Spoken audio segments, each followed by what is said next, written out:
morning, everyone, and thank you for joining the first of our series of webcasts, where we aim to share some insights from people from the CRM industry with CRM and customer experience expertise.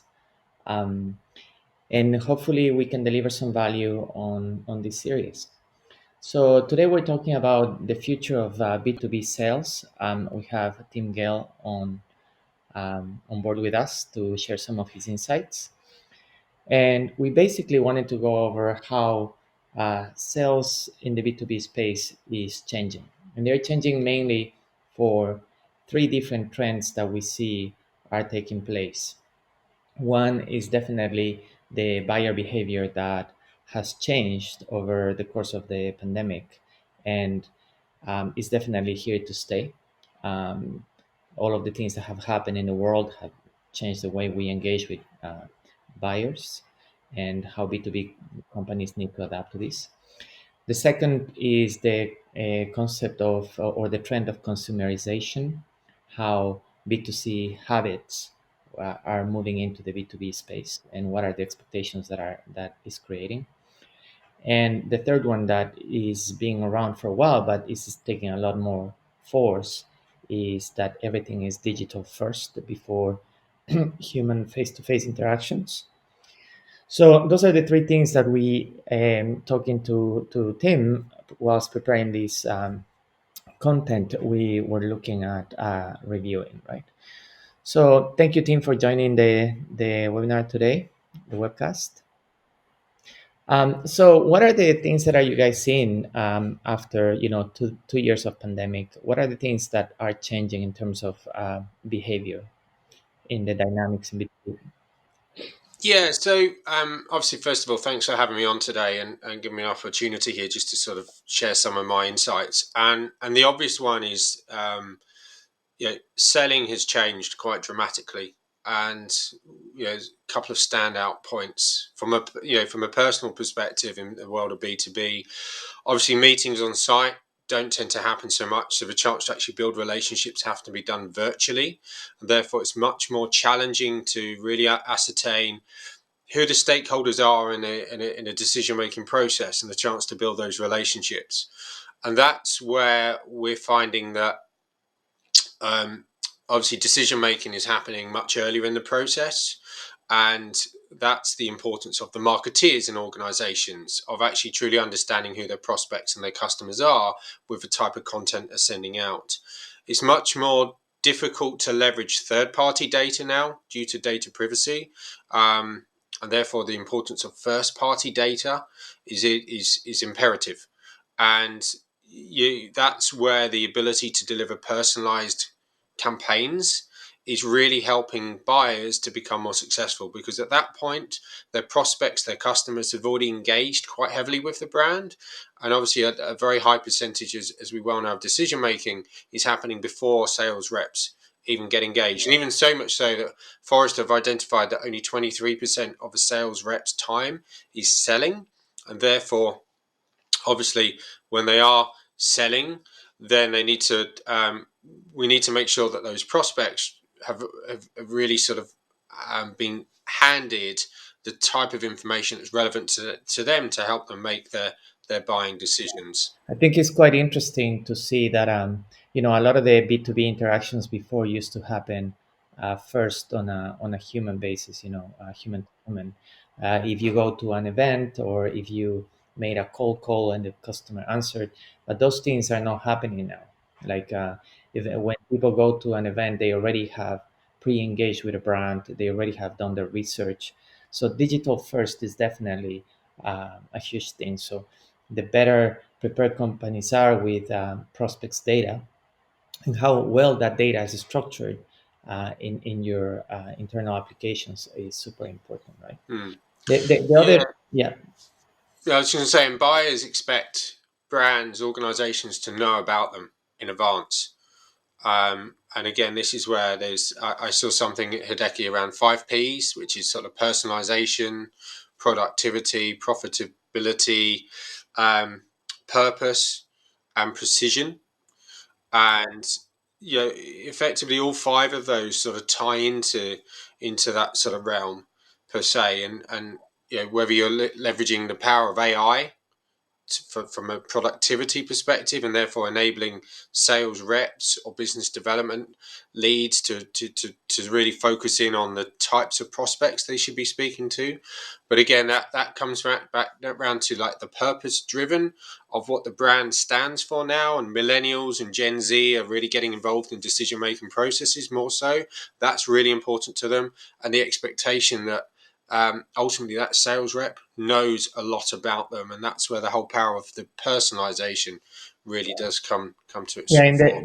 there's another P in there, which is productivity, right? So Mm, you cannot afford to have a low production, low capacity on sales teams, where sales teams are spending the majority of their time researching data manually on the hmm internet, right?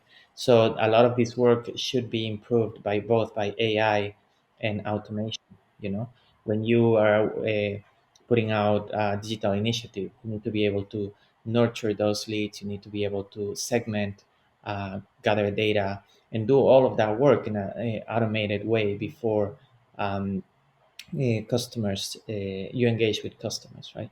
Which is quite interesting because that takes us to the second biggest trend, which is consumerization, and yeah, this is being exacerbated by the pandemic, definitely, because customers have this expectation for speed, right, and effectiveness.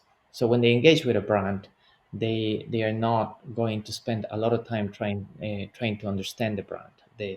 They expect the opposite. You know, the brand to already understand the customer, to have a yeah, value proposition ready. Um, what that is doing is pushing the need for omni-channel, right? So absolutely, omni-channel is now a default expectation. So whether you're dealing with a customer uh, previous to them being customers, while they are customers, or after you've delivered your products or services, omnichannel has become an imperative, right?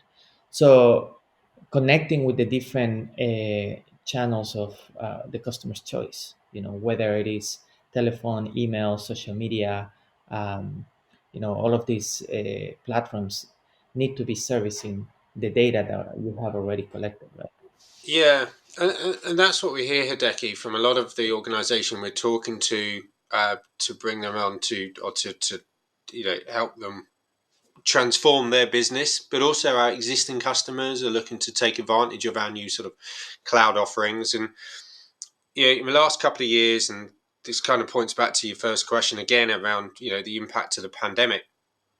Obviously, we've been in lockdown. We've been demanding as consumers instant gratification, and we're talking to CEOs, CMOs, so C-level execs who at the end of the day still use the Netflix, the Deliveroo's of this world, the Ubers, um, and therefore they've realized that actually they want their customers to have the same type of experience that they now expect in their personal life, and that's really starting to sort of show up, much more so in decision making process of as you said, be it that omni channel, but trying to deflect calls and give a more personalized journey on a website, and to do leverage chat or chatbots, and again just try and operate smarter and effectively do more with less, which again comes down to that productivity of those 5 Ps. Yeah, I think this is where having a CRM platform that does the very basics is no longer enough. You need to be able to Yeah, automate and enhance those processes in a very intelligent way, right? it's So when we're talking yeah, about sales teams working smarter and being working more yeah, effectively, this is what we're aiming to bring, right? yeah, and you're absolutely right in terms of um, CRMs are now expected to do a whole lot more above and beyond from delivering that single customer view that everyone strives for, but many struggle. But on that point, this is where I sometimes feel that organizations are trying to run before they're actually walking, and they're struggling to get their um, data in a place that actually empowers sales reps as well as service and marketing, but obviously from a sales perspective. And that's where companies need to really focus on the basics of having a core CRM that does deliver that single view. Because if you deliver that, you're going to get good quality data. If you get good quality data, you can leverage that data for more personalized engagement and empower sales reps. That's when the likes of AI really will add value because of the quality of that data. But if you don't get the basics right, you'll struggle to get the omni-channel, the AI, all of those wonderful technologies available today. They just won't work unless you Data, get that yeah, foundation. data strategy is definitely the base for to have those capabilities, right? And this is one of the reasons we aim to work with companies like Sugar, because of the vision of creating this ecosystem of capabilities that help Hmm. them on the four Ps, right? Um, I'm afraid we're running out of time. Tim, anything you can recommend to viewers, or you can tell us about the strategy for your product is?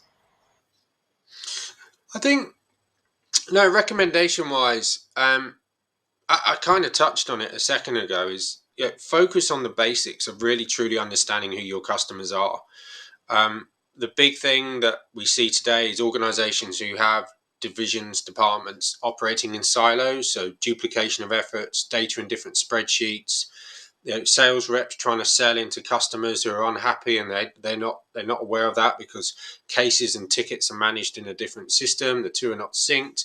Marketeers don't actually know what sales reps are trying to achieve, and struggle to deliver reporting, and that all stems from poorly structured data models and legacy systems that are not talking to each other. So that's my big recommendation: is get your data model right and put a platform in place that aligns the end-to-end customer journey, brings together all of those end users, stakeholders who have different touch points with the customer throughout their customer journey, and ultimately put a platform in place that is scalable, flexible, and will empower end users to do their jobs better and build relationships with customers. Thank you very much, Tim, for sharing. Hopefully, it was useful for everybody. We'll come up with another subject on the next podcast. Thank you, everybody. Bye bye. Thank you.